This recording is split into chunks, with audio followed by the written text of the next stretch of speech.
Hello, this is Mr. Huber. In this lesson, we're going to learn about solving compound inequalities. In an English setting, when you write a compound sentence, you join the sentence with a conjunction, like so, but, and, or. If those conjunctions combine the sentences, we're going to see in a mathematical setting when you can use and or to combine inequalities and make a compound inequality. First, let's talk about the and inequality. When we use and, it's the intersection of two different inequalities. We want them both to be true. So in this instance we see here with the example, we have x is greater than negative 2. This is what the inequality will look like for x is greater than negative 2.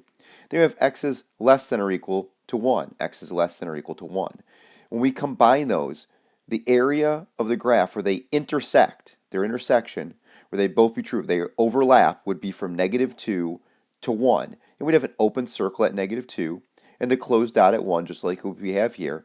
And that's where they're both true, where x is greater than negative 2 and x is also less than or equal to 1. These are the only numbers that will make them both true, where it is both greater than negative 2 and also less than or equal to 1.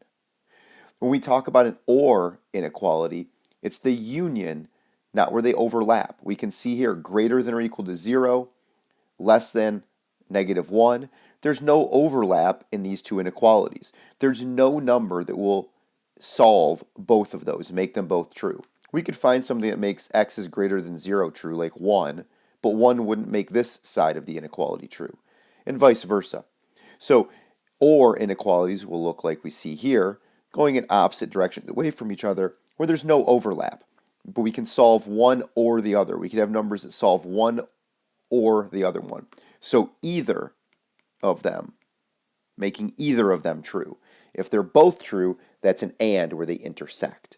And let's see what that looks like and how we can solve those types of inequalities. First, we're going to write some out, and we're going to translate this into a compound inequality.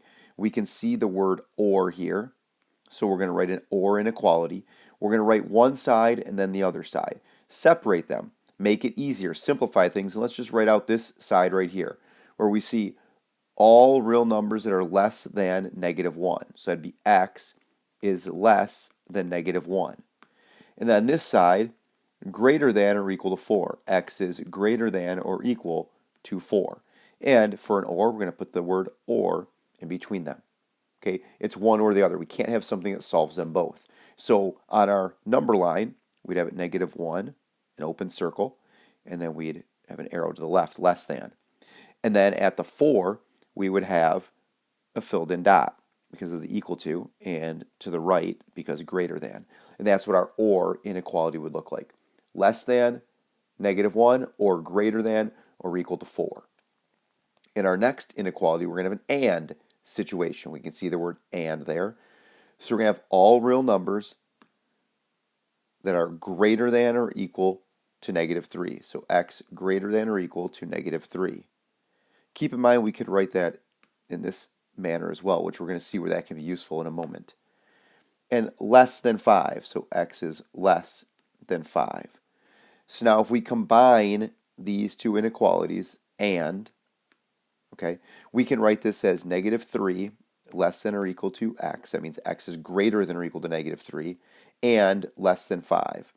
There are numbers that will solve both sides of that inequality.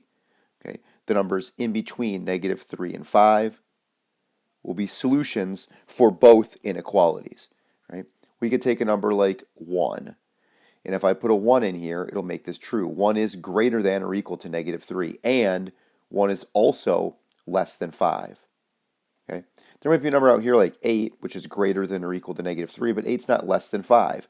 So that's why that's not part of our solution. Our solution is the numbers in between these two, and we're including negative 3 because of the equal to, and since there's not an equal to here, the open circle at 5. So that's how we can write out those compound inequalities. Now let's look at what they look like to solve. So to solve this, first, this is an and inequality, right? It's greater than some number on this side, less than some number on this side. Okay? We can solve that by doing the same step to both sides of both inequalities. I want to get the x by itself, so I would subtract a 4 on both sides of both inequalities. Okay? And so when I do that, I'm going to get 6 is less than or equal to 2x, cancels out, and then 20.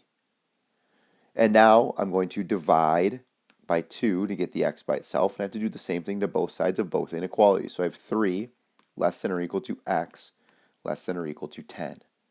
So if I go to graph that now, I'm going to have a filled in dot at 3, a filled in dot at 10 because they both have the equal to, and it'll be everything in between those 2 points. Now when I solve number 4 over here, I've got the word or, right? I can see the or here. So I'm going to solve this side separately from this side. So let's solve the left side inequality. First, I'm going to subtract 1 on both sides there. I'd have 3n is less than negative 6. And then I can divide by 3.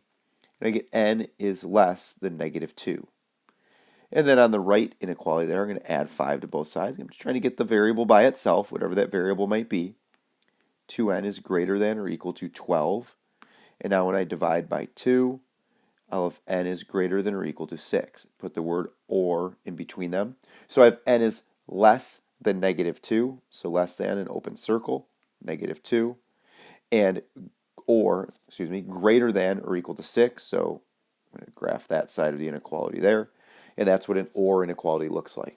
So keep in mind, an and inequality, when you're solving an and inequality, it doesn't look like this in between the two values, then go back and check. That's generally going to look like we see here.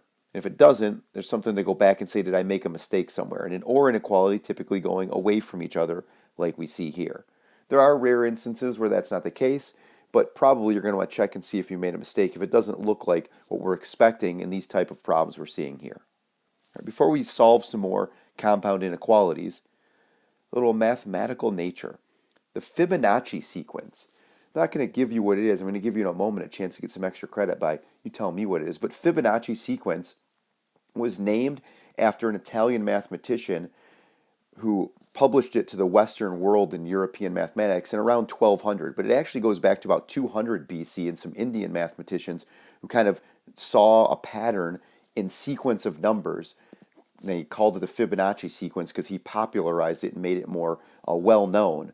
But it was around long before him in 1200. In fact, long enough ago that many people claim that it's one of the reasons we might know God was quite the mathematician. In fact, the quote from Galileo Galilei, mathematics is the language in which God has written the universe, comes true with the Fibonacci sequence. So you look up the Fibonacci sequence, send me the first 8 digits of what that sequence is, and you'll learn a little bit about how it might apply in a mathematical sense to the spiraling of the petals and the leaves, to this shell we see here. There are many instances in biology and nature of the Fibonacci sequence being shown, and it's in other mathematical applications as well, but it's really well known in the branching of trees and the leaves and stems and plants. So the mathematical nature of the Fibonacci sequence is quite beautiful, and look up what it is. You send me an email with the first 8 digits of the Fibonacci sequence, and I'll give you some extra credit for that.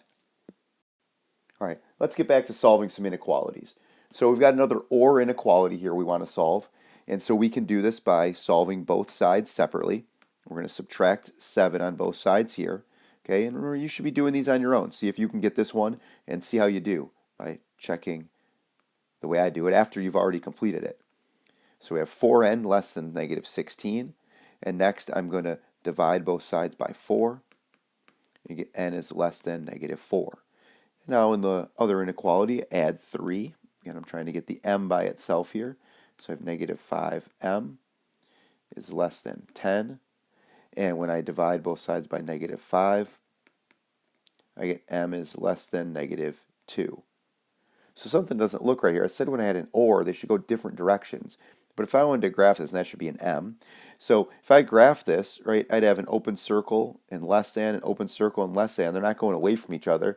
Oh, hey, maybe I did make a mistake. And in fact, I did, right? When I divided both sides by a negative in this inequality on the right side here, I divided both sides by negative 5, I should have reversed my inequality.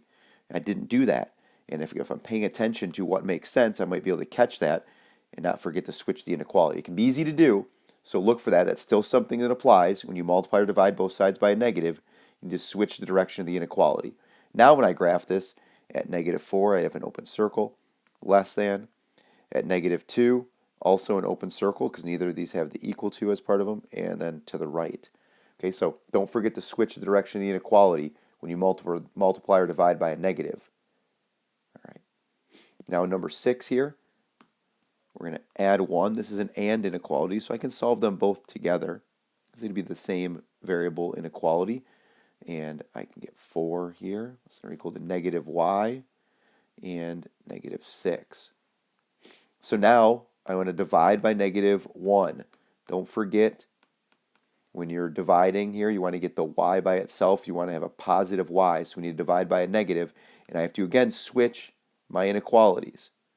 Okay, so I need to switch these around because I divided by a negative on both sides, so switch them both. This could also be written like this, okay, if I switch the whole thing. So these are the same inequality, right? Typically we'd write it the second way with the smaller number on the left, the bigger number on the right when we write it and inequality. But you don't have to. You can keep it either way and it's fine.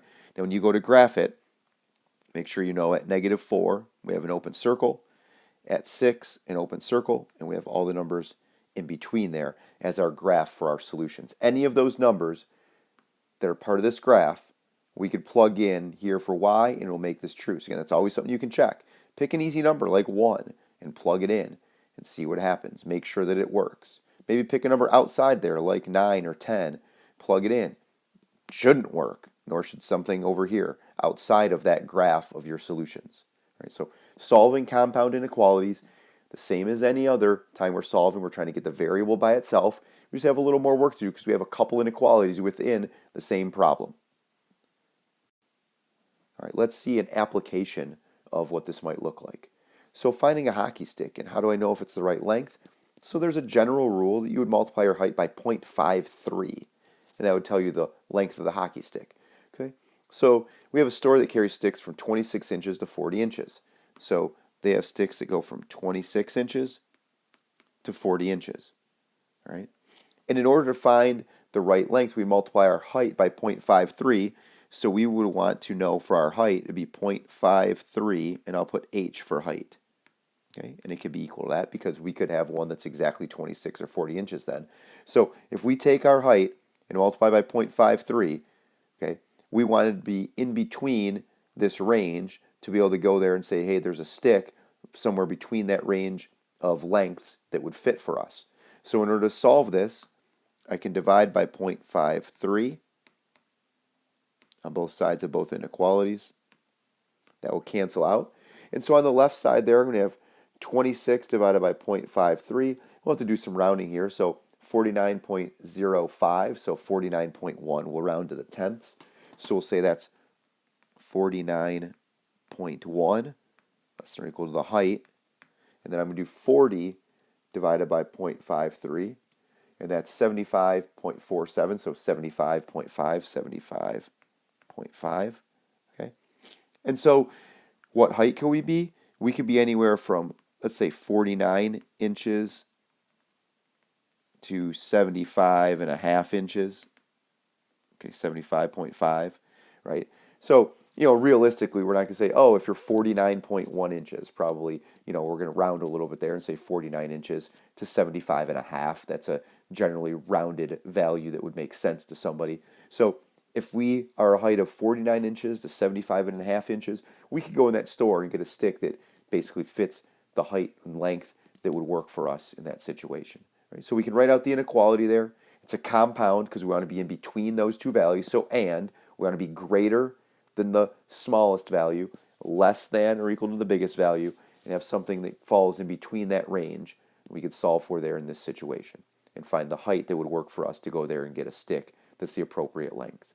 So again, solving compound inequalities, writing them and solving them, know the difference between an and an or inequality, how we solve those, get the variable by itself, and what those graphs look like as well.